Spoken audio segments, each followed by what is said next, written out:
anak, pag may nagpunta dito, sabihin mo, wala ako Bakit naman po? Paalalang, basta pag may dumating dito, kahit sino, lalaki man o babae, wag mong papapasukin o kaya sabihin mo, wala ako dito, ha? Ha, sige po. 5 minutes later. Tao po. Ha? Sino yun?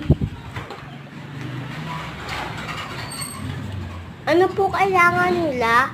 So, nandyan ba yung tatay mo? Naisip ko na yung bill ni tatay.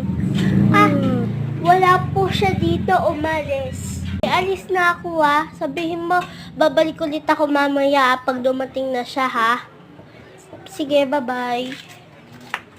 Papa, pwede ka nang lumabas. Kasi sinasabi ko